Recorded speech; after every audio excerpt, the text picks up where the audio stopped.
Bonjour Patrice. Bonjour Bertrand. Patrice, merci beaucoup d'être à nos côtés. J'ai découvert que tu étais un passionné de lecture, un dévoreur de romans. Je crois même que tes dimanches après-midi et tes nuits passent à lire, c'est vrai? Oui, en partie, pas mes nuits, parce que je passe beaucoup de temps à lire, c'est une vraie passion. Et une grande bibliothèque avec beaucoup de choix, donc on va pouvoir partager un peu ces petites pépites que tu trouves, que tu lis, avec lesquelles tu passes du bon temps. Et c'est pour ça qu'on a eu l'envie de créer cette rubrique. Juste deux petits mots. La lecture, ça représente quoi pour toi? L'évasion, les voyages, la découverte, l'enrichissement, c'est fabuleux. Lire est une passion extraordinaire. Tu regardes un petit peu la télé ou Jamais. pas du tout? Jamais. Jamais. Ma télé quand même un peu? Ma télé un peu, obligée. Alors aujourd'hui, Patrice, tu as décidé de nous présenter quel livre aujourd'hui? Aujourd'hui, je suis venu vous parler d'un livre qui s'appelle Les Lions de Sicile. C'est une saga, ça raconte une histoire familiale. Pourquoi as-tu choisi ce livre? Parce qu'il fallait que je choisisse un des derniers livres que j'ai lus pour démarrer, mais je remonterai dans le temps sur des livres que j'ai lus il y a longtemps et qui m'ont beaucoup impressionné, passionné, ému. Qui est l'auteur de cet ouvrage? Alors c'est une dame qui s'appelle Stefania Ossi, qui est italienne, elle était enseignante, et puis je pense que c'est son premier roman, parce que je n'ai pas beaucoup d'infos sur elle aujourd'hui, mais quand j'ai fermé ce livre, j'étais très triste. Pourquoi? Pourquoi? Je me suis dit, il faut qu'il y ait une suite. Et en fait, je me suis aperçu en faisant des recherches que c'était le tome 1, donc je suis très heureux, je reviendrai vous reparler de la suite de cette saga des Fleuriot. C'est une histoire... Ça a une particularité parce que tu me disais que c'est sur 70 ans. Oui, ça s'étale sur cette première partie, en tous les cas, maintenant on sait que c'est une première partie, elle s'étale sur 70 ans et ça raconte l'histoire de deux frères qui sont en Calabre, très pauvres, et qui viennent à Palerme.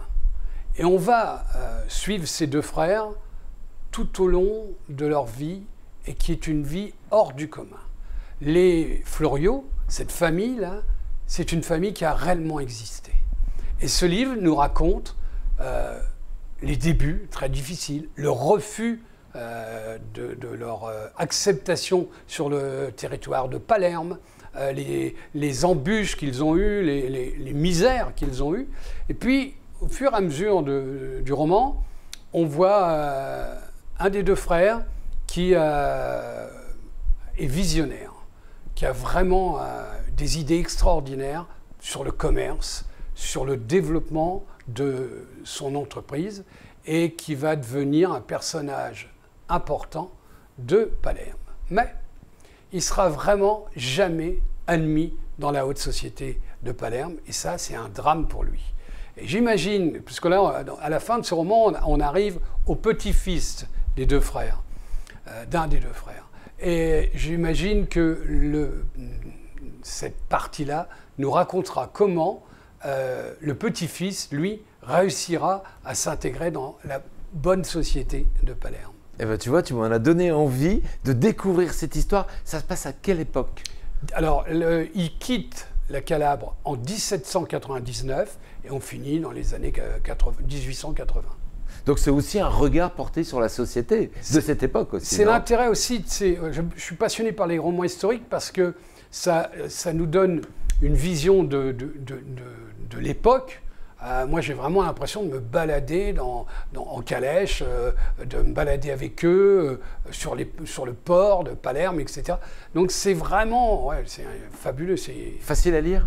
Très facile à lire. Toutes les sagas sont très passionnantes et on ne peut pas les lâcher. Un livre que j'ai dévoré et que j'ai eu du mal à abandonner parce que je ne l'ai pas lu d'une traite. Voilà. Alors le tome 2 à suivre. Tu nous rappelles le titre, l'auteur et l'éditeur pour ceux qui aimeraient se plonger dans cette aventure comme toi. Donc c'est la saga des Fleuriot, Les Lions de Sicile, par Stefania Ossi. Merci beaucoup Patrice. Merci, et on te retrouve la semaine prochaine. À la semaine prochaine. Pour un nouvel ouvrage à découvrir sur nos antennes.